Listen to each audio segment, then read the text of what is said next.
দেখো আমি রেডি হয়ে গেছি আর 14 প্রদীপও সব রেডি করে নিয়েছি। চলো তোমাদের সাথে তোমাদের দেখাই আমি কেমন করে রেডি করেছি।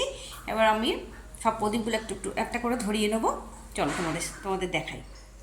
এই দেখো প্রদীপ সব রেডি করে নিয়েছি। এবার প্রদীপগুলো আমি ধরিয়ে নিচ্ছি, ধরিয়ে নিয়ে তারপরে আমি তোমাদের কাছে আসছি। সব প্রদীপ আমরা ধরিয়ে দিয়েছি, 14টা প্রদীপ। আর আমরা পূর্বপুরুষের উদ্দেশ্যে 14 প্রদীপ দেওয়া হয় আমাদের। তাদেরকে এই যে আমরা ধূপ ধুনো দেখাবো, প্রদীপ দেখাবো এবং প্রণাম করবো সবাই।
এই দেখো আমাদের বাড়িটা কেমন লাইটিং দিয়ে সাজানো হয়েছে, কেমন হচ্ছে অবশ্যই জানাবে।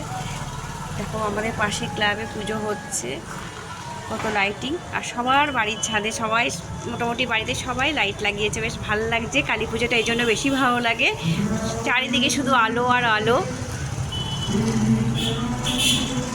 কেমন লাগছে বলো।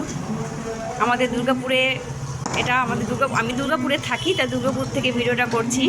তো আমাদের দুর্গাপুরকে কেমন সাজিয়েছে সবাই দেখো, সব বাড়ি কেমন সাজিয়েছে, কেমন লাগছে।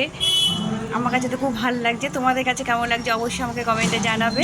এই একটা দিন থাকে, সবাই ঘর সাজায় কালী পুজো দেওয়ালিতে, বেশ মজা করে, বাজি ফোটে, খুব ভালো লাগে। আর আমি একটা একটা করে মোমবাতি আগে লাগিয়ে নিচ্ছি, তারপরে মোমবাতি ধরাবো। বেলপুরিতে মোমবাতি দিয়ে সাজিয়ে দিয়েছি, কেমন লাগছে দেখো। আজকে এত হাওয়া যে সব মোমবাতি নিভে যাচ্ছে, দেখো নিভে যাচ্ছে সব, হাওয়া প্রচণ্ড হাওয়াতে।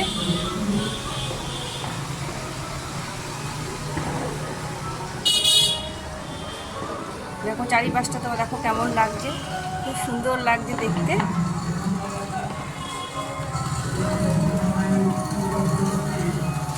ভয় লাগছে, কোথায় এত হাওয়া দিচ্ছে যে মোমবাতি সব নিভে যাচ্ছে।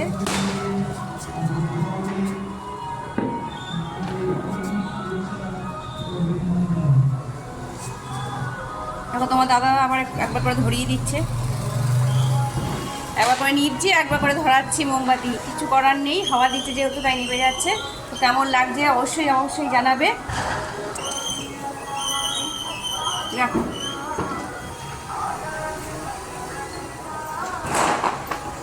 কে কেমন সাজিয়েছ অবশ্যই জানাবে আমাকে।